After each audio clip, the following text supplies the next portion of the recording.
আসসালামু আলাইকুম সবাইকে। জয়পুরহাটের আক্কেলপুর উপজেলার পুন্ডুরিয়া গ্রামটি দেশি বিদেশি অতিথি পাখির অভয়ারণ্যে পরিণত হয়েছে, যেখানে শামুকখোল, বক, পানকৌড়ি, রাতচূড়া ও হারিগিলা সহ হাজারো পাখি বাসা বেঁধেছে। সেখানেই আমি, নেহাদ আর ফরহাদ যাচ্ছি।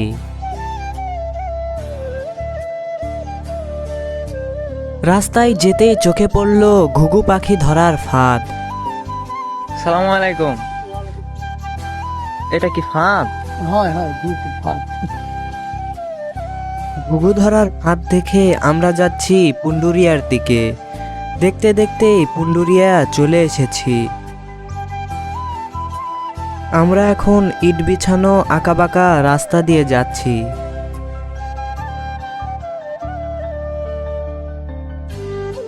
দেখতে দেখতে প্রায় চলে এসেছি। এখন যেগুলো পাখি দেখতে পাচ্ছেন এগুলো হচ্ছে শামুকখোল, পুন্ডুরিয়ার সবচেয়ে পরিচিত অতিথি পাখি, যা প্রচুর সংখ্যায় দেখা যায় এবং এখানকার গাছগুলোতে বাসা বাঁধে।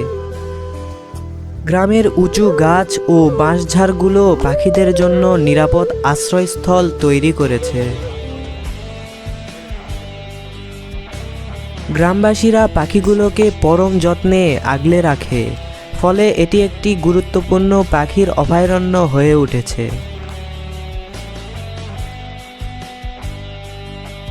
দেখতে দেখতে নেহাত শামুকখোল পাখির ডিমের খোসা পেয়েছে। এটি মূলত এগুলো কোনো একটি বাসা থেকেই পড়েছে। দেখতে দেখতেই আমরা একটি পুকুর পাড়ের সামনে চলে এলাম।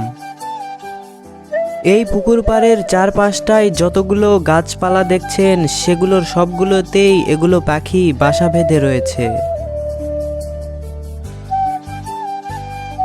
এগুলো পাখি যখন দল বেঁধে আকাশে ওড়ে দেখতেই অনেক সুন্দর লাগে। জয়পুরহাট জেলা প্রাণী সম্পদ কর্মকর্তা ডক্টর মাহফুজার রহমান জানান, এই গ্রামে প্রায় 20,000 দেশি বিদেশি পাখি থাকে। পাখিগুলোর যাতে কোনো রোগবালাই না হয় সেজন্য প্রাণী সম্পদ বিভাগের পক্ষ থেকে তদারকি করা হচ্ছে। এই কথাটি শুনে অনেক ভালো লাগলো। দেখুন এখানে কতগুলো পাখি দল বেঁধে একসঙ্গে উড়াউড়ি করছে। এটি দেখেই অনেক সুন্দর লাগছে। পাখিদের অনেক বিরক্ত করলাম, এবার আমাদের যাওয়ার পালা। তো পরবর্তী কোনো এক ভিডিওতে দেখা হচ্ছে। ততক্ষণ ভালো থাকবেন, সুস্থ থাকবেন। আল্লাহ হাফেজ।